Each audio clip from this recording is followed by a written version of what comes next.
While the West conquered the off-road with the German Unimog and the American REO M35, a very different kind of monster was born behind the Iron Curtain.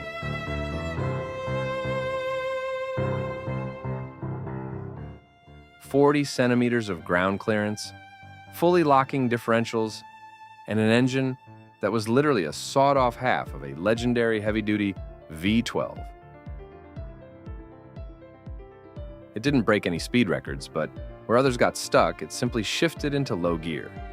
Today, we are tearing down the machine that became the third pillar of the Czechoslovak auto industry, alongside Skoda and Tatra. A vehicle that conquered the Gobi Desert, survived 50 degrees Celsius heat, and became an absolute legend of the Cold War. This is the Praga V3S, the ultimate off-roader that still thrives where the pavement ends. To understand where this machine came from, we have to rewind to post-war Europe. Czechoslovakia found itself under the influence of the Soviet Union. The Cold War had begun, and with it, a massive rearmament. The Eastern Bloc armies didn't just need a truck. They needed an off-road mule, simple, reliable, and capable of dragging artillery through absolute mud and ruined roads. Why was this project given to the Praga company? Because at the time, they were a true giant of European industry. During the interwar period, Praga produced more cars than the famous Skoda and Tatra combined. They were the first in Europe to use semi-automatic Wilson gearboxes, and they built everything from luxury cars to tanks. But World War II and Allied carpet bombing destroyed 90% of their factories. So, creating a new military truck in 1951 was a matter of sheer survival. The military issued strict demands. Praga's engineers did the impossible. They drafted the entire documentation in just 4 months. By 1953, the Praga V3S, which stands for Military 3-Ton Special, rolled off the assembly line. Its signature, slightly comical short hood was a strict necessity. Half of the engine had to be pushed inside the cabin to achieve perfect weight distribution across the axles. And what an engine it was. Under the hood sat a 7.4-liter air-cooled Tatra diesel. The output? A mere 98 horsepower. Sounds like a joke for a truck this heavy, right? Don't jump to conclusions. This motor had insane low-end torque. Plus, it was exactly half of the mighty V12 used in the heavy Tatra 111 truck. It featured a unique modular design. Each cylinder could be replaced individually, right out in the field. By the way, how do you cold start an air-cooled diesel in the mountains at minus 30 degrees Celsius? There were no glow plugs. Instead, engineers installed a brutal system.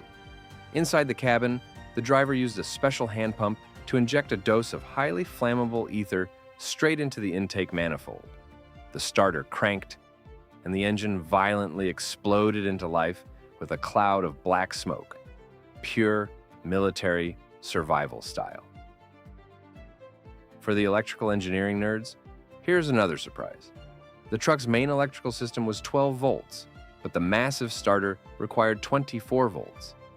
Engineers used a clever relay that automatically switched the 2 batteries into a series circuit for starting, and then flipped them back to parallel. But the real secret to its phenomenal off-road capability was hidden underneath. First, a flexible, riveted alloy steel frame that literally twisted and flexed over uneven terrain, keeping all wheels planted on the ground. Second, portal gear axles. Because of the hub reduction gears, the axles sat higher than the center of the wheels. The result? A massive 40 centimeters of ground clearance. Now look at the rear axles.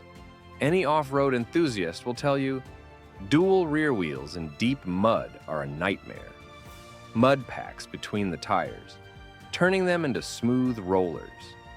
But the Praga simply didn't care. Its portal axles, pneumatic differential locks, and raw pulling power just ignored the laws of physics. The truck didn't just drive, it chewed its way through any surface. However, everything comes at a price. The Praga V3S was a genius off-roader, but an absolute hell for the driver. Having half a diesel engine inside the cab meant deafening noise. In the summer, the engine radiated heat, turning the cabin into a sauna. The steering? No power assist.